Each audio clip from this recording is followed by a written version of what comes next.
बोलो जयकारा बोल मेरे श्री गुरु महाराज की जय। सभी गुरुमुख प्रेमियों से सप्रेम जय सच्चिदानंद। भगवान की बनाई ये जो सृष्टि है, ये जो संसार है, बहुत ही कीमती, एक से एक बढ़कर कीमती खजानों से भरी पड़ी है। चारों ओर हम चाहे समझ न पाए हों आज तक, लेकिन समझने का प्रयास भी हमने किया नहीं, लेकिन यही सच्चाई है। और कोई चौकीदार नहीं है, कोई रक्षा करने वाला नहीं है।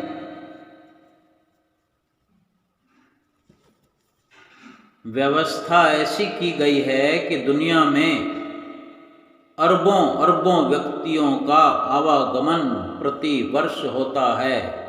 एक साल में अरबों व्यक्ति इस दुनिया में आते हैं, जाते भी हैं। आवागमन माने आना और जाना, यानी इतने लोगों का आना जाना जहाँ होता है, किंतु यहाँ से कोई भी एक तिल्ली, एक सुई, एक तिनका भी कोई यहाँ से चुरा कर या किसी को बताकर अपने खीसे में डालकर नहीं ले जा सकता, अपने हथेली में छुपाकर मुट्ठी में रख कर नहीं जा सकता। कितनी सुंदर रचना है ना। इतना सब कुछ भरा पड़ा है, लेकिन मजाल है कि कोई यहाँ से जाते वक्त कोई साथ में ले जा सके। लेकिन हम कहाँ समझने को तैयार हैं, हम कहाँ समझ पाते हैं। हमें याद रखना चाहिए, हमें याद रखना होगा, हमें समझना होगा कि भगवान के पास बहुत सारी स्कीमें हैं। अभी हमने थोड़े समय देखा कि किस प्रकार कोरोना, क्या गजब का नाम है, कोरोना की ऐसी महामारी फैली कि अचानक से अचानक देखते ही देखते ढेर लग गया लाशों का। असलियत खुल गई एक अपनों और बेगानों की। जो भी अपने थे सब बेगानों की लाइन में खड़े हो गए। ऐसी और स्कीम है भूकंप, बाढ़, बारिश, तूफान। लेकिन हम इंसानों के पास कौन सी स्कीम है? कर्म। हम केवल कर्म कर सकते हैं।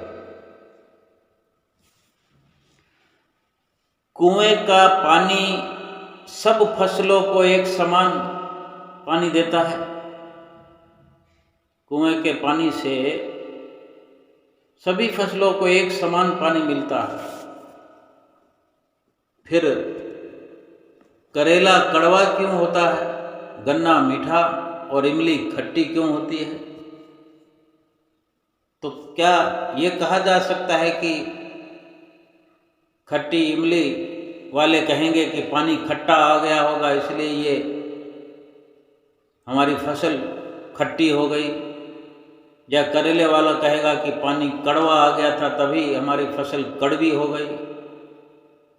ये पानी का दोष नहीं, बीज का दोष है। वैसे ही मनुष्य सभी के सभी एक समान हैं। यानी कर्म क्षेत्र में, कर्मों की खेती में कर्म करने के लिए, बीजने के लिए, कर्म रूपी बीज बोने के लिए सभी स्वतंत्र हैं। भगवान ने किसी के साथ अन्याय नहीं करना, किसी से भेदभाव नहीं करना कि इसके खेत में करेला उग जाए, इसके खेत में इमली उग जाए, इसके खेत में मीठा गन्ना उग जाए।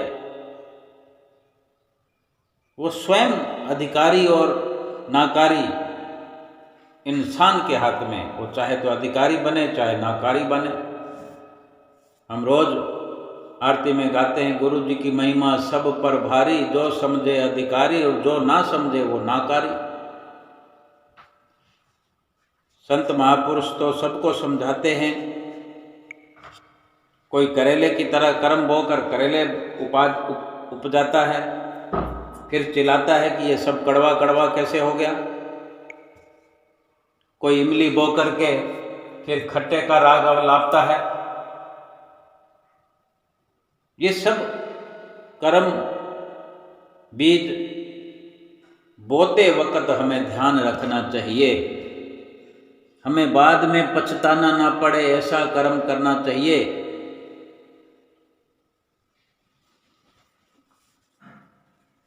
पहले सोचें कि क्या हमें मीठे गन्ने की ज़रूरत है, अंगूर की ज़रूरत है, इमली की ज़रूरत है, क्या चाहिए हमें। उसी के अनुसार हमें प्रयास भी करना चाहिए, मेहनत करनी चाहिए। किसी में कम किसी में ज़्यादा मेहनत हो सकती है, लेकिन ज़्यादा मेहनत करके भी फिर ढेर सारा लाभ भी कमाया जा सकता है।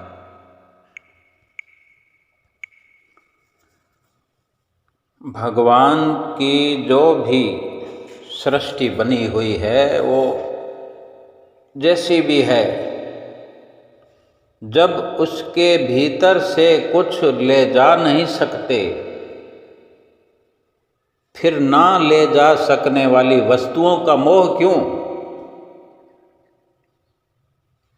और भगवान ने जो इतनी जबरदस्त व्यवस्था की है, खुला छोड़ दिया है, हम स्वतंत्र हैं, हम आज़ाद हैं। हम चाहे दुनिया की आज़ादी ना हो, बहुत कुछ दुनिया में देखने का अवसर मिलता है और आज़ादी का भी कई प्रकार का रहस्य है। कभी हिंदुस्तान और पाकिस्तान की आज़ादी की दास्तान जो हुई आज तक चलती चली आ रही है। बहुत सारे विकार विचार, ये सब इस दुनिया में, ये द्वंद्वमयी संसार की रचना है ये सब कुछ। लेकिन भक्ति मार्ग पर आकर के संतों महापुरुषों से जो हमें ये ज्ञान की दृष्टि मिलती है, एक नज़रिया मिलता है, वो यही कि जब भगवान ने इतनी स्कीमें अपने पास में रखी हुई है और हमें एक ही स्कीम दी है कि तुम केवल कर्म करने के लिए स्वतंत्र हो, तो ये बहुत बड़ी बात है। केवल इसी माध्यम से, एक ही स्कीम से, इन भगवान की सब स्कीमों से छुटकारा पाया जा सकता है। ना हमारा भूकंप कुछ बिगाड़ सकता है, ना कोरोना कुछ बिगाड़ सकता है, ना बाढ़ कुछ बिगाड़ सकती है, ना बारिश, ना तूफान। कोरोना आया, हमारा क्या ले गया? हम तो बैठे हैं। भूकंप आया, अभी कुछ दिन पहले भी आया, कुछ साल पहले आया। आए दिन भूकंप आते हैं, कहीं ना कहीं तो ये भूकंप चलते रहते हैं। हमारा क्या बिगाड़ गया? तूफान आते रहते हैं, बारिश आती रहती है, बाढ़ हो जाती है, जलजले आते हैं, कॉलोनियाँ की कॉलोनियाँ बह जाती है, गाँवों के गाँव उजड़ जाते हैं।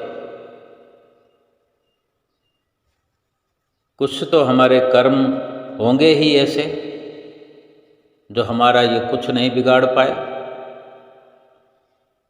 तो वास्तविकता यही है, हमें समझने के लिए, हमारे समझने के लिए जो तत्व है, जो सार है, वो यही है कि जो हमने पूर्व कर्म किए हैं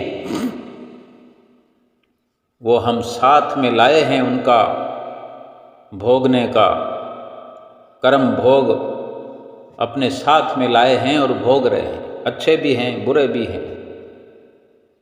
और अभी जो अवसर मिला है वो ऐसा है, हमें ऐसा लाभ उठाना चाहिए, अच्छे से बुरे से अलग हट के एक राह हमने बनानी है।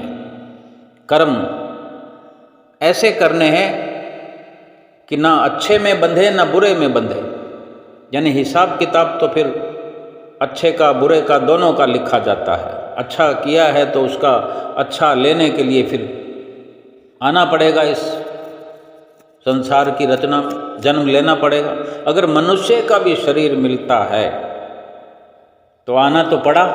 अगर आना पड़ता है तो फिर कहीं ना कहीं हमसे गलतियां भी होती हैं, चूक भी होती है। कोरोना का भी सामना करना पड़ता है, तूफानों का भी सामना करना पड़ता है, बाढ़ बारिश, और ये सब अगर हमें विचलित न कर पाए तो हमारा शरीर भी हमें दुखी करता रहता है वक्त बेवक्त। संत महापुरुष जो व्यवस्था हमारे लिए करते हैं, उनके पास एक बड़ी सुंदर स्कीम है, सहज है, सरल है। वो निष्काम कर्म करने की स्कीम रखते हैं कि कर्म ऐसे करो निष्काम भाव से, ना शुभ हो ना अशुभ हो, दोनों से ऊपर उठ जाओ। तभी तो हमें ऊपर की ओर उठाने का, ऊंचा उठाने का, ऊपर पहुंचाने का मार्ग दिखाते हैं। सुमरन भजन अभ्यास का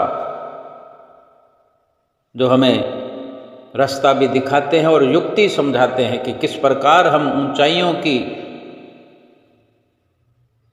पहचान करने लगते हैं, ऊंचाइयों में रहना शुरू कर देते हैं। वो ऊंचाई भक्ति मार्ग की है, भक्ति और परमार्थ की है। फिर ये जो कुछ भी दृष्टमान रचना है, कुछ इसमें से उठाने का ख्याल भर भी हमें नहीं आता कि हम जान जाते हैं, हम समझने लगते हैं कि जब यहाँ से ले जा ही नहीं सकते तो इनको एकत्र करना क्यों है, एकत्र करने के लिए क्यों व्याकुल रहना है, क्यों अपने आप को बेहोश करके बेहोशी की हालत में यहाँ से जाएं, और जब आंख खुले तो दिख पड़े कि कुछ भी नहीं लाए, हमने तो बहुत एकत्र किया था। और इस प्रकार सतगुरु की जो हमें बख्शिश, सतगुरु की कृपा हमें प्राप्त होती रहती है। और कितने दृष्टांतों के द्वारा समझाते हैं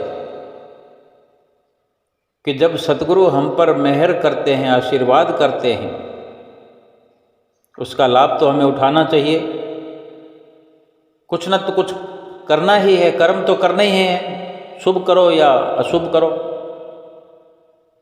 या तो भला करो या बुरा करो, पुण्य करो या पाप करो। लेकिन सतगुरु का रास्ता बिल्कुल साफ है कि कर्म ऐसे करो, पुण्य और पाप में बंधो नहीं, बंधन में नहीं आओ। उसका यही तात्पर्य है कि ना कर्म बंधन होगा, ना बंधन में बंधेंगे, फिर ना खुलवाने की, बंधनों को खुलवाने की भी फिर जुगत नहीं लगानी पड़ेगी, ज़रूरत नहीं पड़ेगी। आज जो हम रात और दिन अगर ये प्रयास भी करते हैं सतगुरु के आगे, तो कहीं ना कहीं कर्म बंधन से मुक्त होने के लिए ही सतगुरु का घर ढूंढते हैं, सतगुरु का ठिकाना ढूंढते हैं, और सतगुरु की रहनुमाई में चल करके कर्म बंधनों की आज़ादी की ही हम चाहना लेकर के इस दुनिया में आए हैं कि कर्म बंधनों से मुक्त हो जाए, हमारा रास्ता साफ हो जाए, खाता साफ हो जाए, फिर ना जन्मना पड़ेगा ना मरना पड़ेगा। एक तो 84 लाख योनियों की भीड़ में आम इंसान, एक दुनिया के सभी लाइन में लगे हुए हैं, लेकिन सतगुरु का नज़रिया, सतगुरु की जो दिव्य दृष्टि है, अनुभव है, वो कहीं इस दुनिया में सबसे बढ़कर हमारे लिए, हमारे जीवन को पुरजोर तरीके से सफल करने के लिए सक्षम है। फिर जो हम कर्म करें तो ये इच्छा ही क्यों रखें कि हमें करेला मिले, फिर उस कड़वेपन में बहक जाएं, दुखी हो जाएं। इमली मिले, दांत किटकिटाने लगे। गन्ना मिलेगा मीठा तो मीठे गन्ने की वाहवाही में लग जाएंगे, आहा आहा में लग जाएंगे। भ्रमित तो हो गए ना। सतगुरु की शिक्षा यही हमारे लिए बेहतर हमारा मार्गदर्शन करती है कि ना कड़वे की परवाह करो, ना खट्टे की, ना मीठे की। कर्म निमित्त मात्र बनकर करो कि खेती को बोना है, सतगुरु के सहारे सब कुछ छोड़ देना है। कड़वा हो तो सतगुरु जाने, मीठा हो तो सतगुरु जाने, खट्टा हो तो सतगुरु जाने। जो सतगुरु हमें खिलाएंगे वो खाएंगे, जो पहनाएंगे वो पहनेंगे, जहाँ रखेंगे वहाँ रहेंगे। फिर तो सारी जिम्मेदारी सतगुरु की हो गई। जीवन का मजा आ जाएगा, जीवन आनंदित हो जाएगा। फिर सतगुरु क्या मामूली जगह पर रहते हैं? सतगुरु क्या कोई मामूली भोजन खाते हैं? क्या कोई हल्का फुल्का, कोई निम्न स्तर का कोई पहनावा पहनते हैं? वो शहंशाह हैं, राजाओं के राजा हैं। क्या हम देखते नहीं? हम गुरुमुख प्रेमियों को जो अवसर मिलता है, श्री गुरु महाराज जी के हम दर्शन करते हैं, अगर वो हमारे बन जाते, हम थोड़े दिनों के लिए उनको बनाते हैं, थोड़े दिनों के लिए ही हम उनका साथ पाते हैं, किस प्रकार बिठाकर खिलाते हैं। राजाओं महाराजाओं जैसा ठाठ तो वो हमें बख्श देते हैं। उनको तो हम अपने शब्दों से नवाजते हैं कि वो शहंशाहों का शहंशाह है, लेकिन ये शब्द भी उनकी तारीफ में कम है, कम से कम है। उनको भगवान भी कहें तो ये कम है, हम मुंह से कह पाए। ये सतगुरु ने हमें आशीर्वाद बख्शा, लेकिन उनका नाम जुबा पर हम तारीफ में तो ला ही नहीं सकते। जो असल गुणगान किया जाए वो तो हम कर ही नहीं सकते कि वो क्या बख्शिश हमें कर रहे हैं, कि निष्काम कर्म करवा के हमें जन्म मरण के बंधन से आज़ाद कर रहे हैं। ये सतगुरु के उपकार हैं। हम जब नज़दीकी में होते हैं, गुरुमुख प्रेमी आज श्री आनंदपुर दरबार में पहुंच करके आज भी खुशियां मना रहे हैं, कल भी खुशियां मना रहे थे और कल भी खुशियां मनाएंगे। और रोज का रोज हम नहीं तो हमारे भाई बहन कोई ना कोई रोज पहुंचते हैं, दर्शन करके आते हैं। बड़े अपने दिल में एक सुखद एहसास भर के महसूस करें कि अब जब हम उनको अपना समझ करके, जितना भी समझते हैं, ये हमारे अपने भीतर की अपनी ही उमंग है। हमें कितना हम उनसे अपना रिश्ता समझते हैं, कितनी हम उनके साथ अपनी जो वार्ता है वो रखते हैं, कितना उनके साथ खान पान रखते हैं। या एक ही शब्द में कहें कि हम अपनी चित्त वृत्तियों के द्वारा कितना अपने सतगुरु में लीन होते हैं। 24 घंटे का हिसाब लगाओ, महीने का हिसाब लगाओ, या 4 दिन हम आनंदपुर में जाकर रहे, श्री प्रयाग धाम में जाकर रहे, उन 4 दिनों का हिसाब लगाओ। मैं कब कब कितना अपनी चित्त वृत्तियों को उनके चरणों में लीन रखते हैं, उनके साथ हम अपनी विचारधारा रखते हैं, उनसे बातचीत करते हैं, उनसे वार्ता करते हैं, उनसे व्यवहार करते हैं, व्यापार करते हैं। कितना करते हैं? जितना भी करते हैं उसके अनुसार ही हम महसूस करें कि हमें वो कौन सी नेमतों से नवाज देते हैं, कौन सी बरकतों से भरपूर कर देते हैं, बेखौफ कर देते हैं, इस दुनिया में बेखौफ कर देते हैं। कोई और हमारी निगाह में आज तक कोई आया हो जो हमें बेखौफ कर दे। इस लोक में भी बेखौफ करने वाले हैं, परलोक में भी वो बेखौफ करने वाले हैं। भगवानों के भगवान हैं।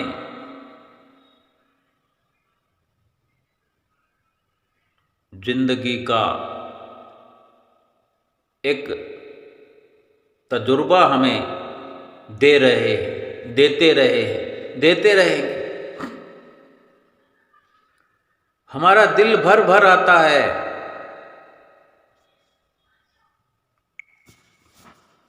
हम जब भी जितने दिनों के लिए जाते हैं श्री दर्शन करने, श्री गुरु महाराज जी की नज़दीकी, वो भी हम अपने भावों के अनुसार, अपनी मेहनत के अनुसार, अपनी कशिश के अनुसार, अपने त्याग के अनुसार, हम अपनी जिज्ञासा के तहत जितना हम करते हैं वो पाते हैं। लेकिन उन्हीं कुछ पलों को याद करें कि कैसी श्री परमहंसों ने हमारे लिए व्यवस्था की है। हमारे लिए नहीं, हमारी आने वाली पुश्तों तक के लिए ऐसी व्यवस्था कर दी है कि हमारी पुश्तें निहाल होती रहेगी। हमें अपने घर को छोड़कर जाते हैं तो इतना बड़ा घर बना रखा है हमारे लिए। इस घर का त्याग करते हैं कुछ दिनों के लिए, तो इतने बड़े घर में रहने का हम सौभाग्य प्राप्त करते हैं। कहीं हमने अपने घर में एक आधा गमला बना के रखा होगा, गमला लगा के रखा होगा जिसमें कोई पुष्प फूल उगते होंगे या नहीं उगते होंगे, जैसा भी है प्रयास करते होंगे। सब घरों में तो ये संभव नहीं है, लेकिन कहीं पर हो तो, लेकिन उसका त्याग करते हैं तो वहाँ पर ढेर सारे बागीचे फूलों के देखने के लिए वो सौंदर्य, सैर करने के लिए वो आराम, और मन को लुभाने के लिए वो हरियाली, खुशहाली हमारे भीतर के रोम रोम को झकझोर देती है। घर का खाना छोड़ते हैं थोड़े दिनों के लिए, जितने दिनों के लिए से, तो वहाँ जाकर के बैठ कर के बना बनाया खाना खाते हैं। टाइम से टाइम पर खाते हैं। घर में हमारे देर भी हो जाती है। हम ऐसा सोचते जरूर है कि हम अपने घर में मर्जी के मालिक हैं। वहाँ तो हमें मर्जी की भी जरूरत नहीं है, बिना मर्जी के मालिक है। श्री गुरु महाराज जी ने तो हमें वो बख्शिशें की है। ये एक जिस्मानी तौर पर, शारीरिक तौर पर ये हम गुणगान कर रहे हैं। जो आत्मा के स्तर पर, भक्ति के स्तर पर जो वार्ता है वो तो हम बखान नहीं कर सकते, वो गुणगान हम नहीं कर सकते। इसी से अंदाज हम कर लेते हैं कि थोड़े दिनों के लिए घर का हम त्याग करते हैं तो इतना बड़ा घर हमें देते हैं। हम वहाँ पर चलते फिरते सड़कों पर ऐसे चलते हैं कि महाराजा के महल में आ गए हैं। श्री दर्शन हॉल में बैठे होते हैं। बैठे बैठे किस प्रकार श्री गुरु महाराज जी दर्शन देते हुए, हुक्मनामा देते हुए, सत्संग सुनाते हुए, सुंदर सुंदर लीलाओं का रसपान कराते हुए, साथ में ढेर सारा प्रसाद रोज का रोज हमारे हाथों में, हमारी झोली में डाल देते हैं। ऐसा लगता है कि कोई हमारा अपना ही हो सकता है। और जितना हम प्रयास करते हैं समझने का, उतना ही अपना सा लगता है। अगर हम भरपूर प्रयास करें, हमने आज तक जितना प्रयास किया, जितना सोचा श्री गुरु महाराज जी के लिए, श्री परमहंसों के लिए, जब जब भी हमें अवसर मिला, हम पिछले जन्मों में श्री परमहंस दयाल महाराज जी के चरणों में भी रहे, द्वितीय पातशाही गुरु महाराज जी के चरणों में भी रहे, तृतीय पातशाही गुरु महाराज जी के भी, चतुर्थ पातशाही गुरु महाराज जी के भी, पंचम पातशाही गुरु महाराज जी के तो हमने जीवन उनके चरणों में जिया है, उन्हीं के चरणों में जीवन को जीना सीखा है। और हजूर गुरु महाराज जी दोनों हाथों से लुटा रहे हैं, रहमतें लुटा रहे हैं, गद गद कंठ से आशीर्वाद देते हैं। तो हमारी इस जीवन की बुनियाद को हिला देते हैं, जो कि हम मोह माया में जो हमने अपने जीवन को गाड़ रखा है, हमारी बुनियाद को माया से हिला देते हैं और हटा देते हैं, अपनी चरण शरण में हमें लगा देते हैं और भरपूर ऐसा सुख देते हैं कि हमारे भीतर ही भीतर के हमारे कपाट खुलने लगते हैं। हम सोच भी नहीं सकते कि हम इतने भाग्यशाली हैं, लेकिन हमें सोचना पड़े।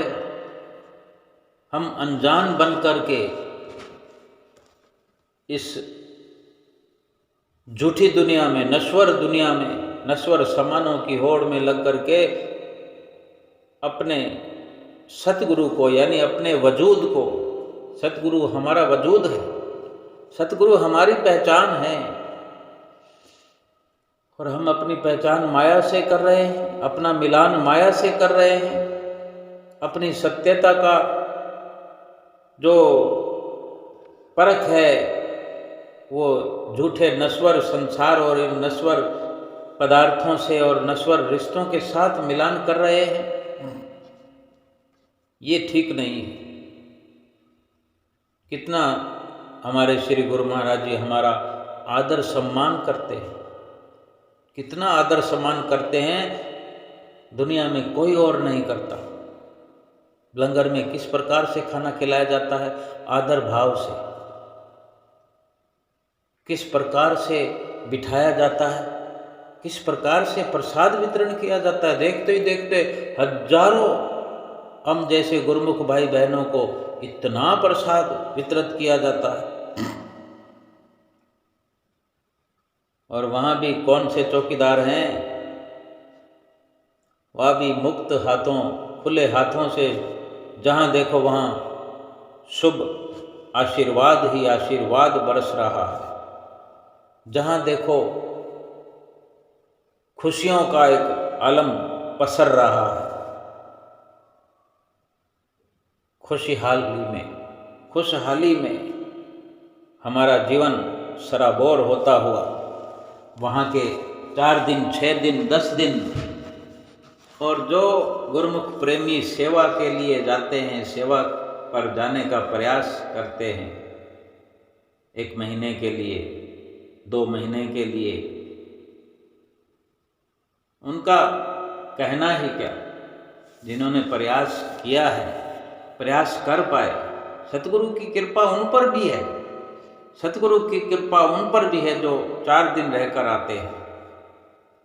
यानी पहले भी जिक्र किया कि हम अपने नजरिए से जितना भी त्याग करते हैं, जो 4 दिन रहते हैं, कभी न कभी अवश्य अपने समय को बढ़ाएंगे। क्योंकि जो 1 महीना रहते हैं, 2 महीना रहते हैं, कभी वो 4 घंटे रह कर आते थे। 4 दिन तो दूर की बात है, 4 घंटे ही रहते थे। सतगुरु की कृपा हुई, उनकी विचारधारा फलीभूत हुई। 4 घंटे से 4 दिन हुए और 4 दिन से फिर 40 दिन हो गए। उन्हीं हमारे गुरुमुख भाई बहनों के बीच से फिर सर्वस्व निछावर करके सतगुरु की चरण शरण में ही बैठ करके अपना जीवन व्यतीत करने लगते हैं। हमेशा हमेशा के लिए, सदा सदा के लिए स्थायी निवासी गुरुमुख कहलाने लगते हैं। सतगुरु ने जो व्यवस्था हमारे लिए की है, भक्ति से भरपूर करने के लिए जो ये मिशन श्री परमहंसों ने चलाया है, श्री परमहंस अद्वैत मत की जो ये स्थापना की है, इस रहती दुनिया में लम्हा लम्हा हमारा रोम रोम पुलकित हो रहा है, होता रहेगा। और हम जाएंगे तो कहाँ जाएंगे? जा करके कपड़े बदल कर वापस आ जाएंगे। और इसी प्रकार बार बार सतगुरु के चरणों में लगे रहने से सतगुरु फिर जो ये 4 घंटे, फिर 4 दिन, फिर 40 दिन, फिर अपने चरण शरण में बिठा लेना, रख लेना, फिर वो चरण शरण से अपने दिल में बिठा लेंगे, अपने साथ मिला लेंगे। उस घड़ी का इंतज़ार करें हम, लेकिन अपना रोज़मर्रा का नियम, अपना कर्तव्य पूरा करें। आगे से आगे बढ़ने की कवायद छेड़ते रहें, सेवा की सीमा को बढ़ाएं, श्री आरती पूजा की सीमा को बढ़ाएं। बहुत कमियां हमसे हो जाती है, हमसे चूक होती है, बहुत चूक होती है। श्री आरती पूजा में खड़े खड़े ध्यान भटक गया तो वो भी चूक है, लेकिन जो हम खुद भटक जाते हैं, आरती पूजा को छोड़कर कुछ और करने लगते हैं, या मोबाइल में आरती चला के सारे काम धंधे करते रहते हैं, क्या हमारे पास समय नहीं है? लेकिन सब कुछ होते हुए हम वो पाबंदी में रहना नहीं चाहते।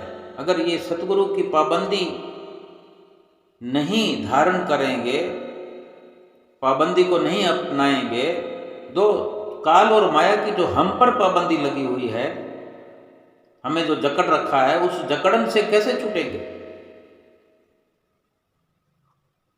मामले तो दो ही होते हैं, या इधर या इधर। अब सतगुरु के नहीं बनना है तो फिर काल के तो बने पड़े हैं, माया के तो बने ही पड़े हैं ना। अगर माया के बने पड़े हैं तो माया कहाँ ले जाएगी?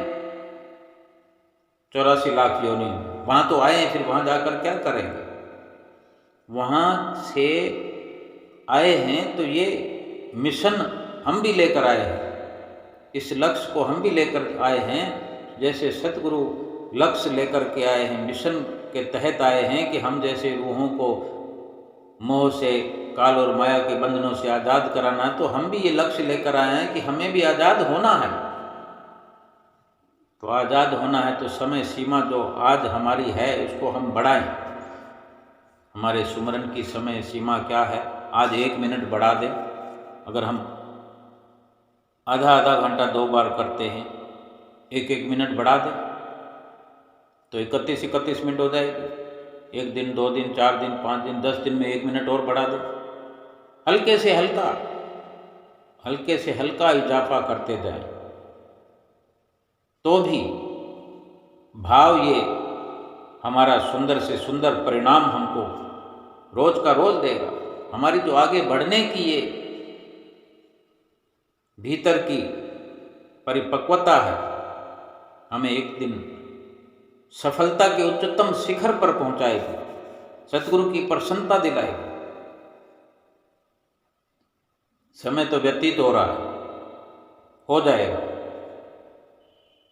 जिस संसार पर मोहित हो रहे हैं, जिस संसार में लगे हुए हैं, चिपटे हुए हैं, चिपड़े पड़े हैं, संसार को छोड़ना ही नहीं चाहते, फिर छूट तो जाएगा संसार। जिस संसार को, जिन सामानों को नहीं छोड़ना चाहते, वो तो छूट जाएंगे, और फिर छूट ही जाएंगे तो फिर क्यों ना सतगुरु के कहने से छोड़ दे। छोड़ने का भाव ये नहीं है कि कहीं जंगल में चले जाए, उन्हीं सामानों के बीच में ही रहना है, उन्हीं रिश्तों के बीच में ही रहना है, उसी संसार के व्यवहार के बीच में रहना है, लेकिन अपने लक्ष्य को जो हम लेकर आए हैं, उस लक्ष्य का ख्याल रखना है। उस लक्ष्य पर अगर हम चलेंगे तो संसार में अपनी चित्त वृत्तियों को फंसाना नहीं है। संसार से चित्त वृत्तियां हटी रहे। नकल और असल के भेद को समझना है कि असल क्या है, नकल क्या है, नफा क्या है, नुकसान क्या है, सुख क्या है, दुख क्या है।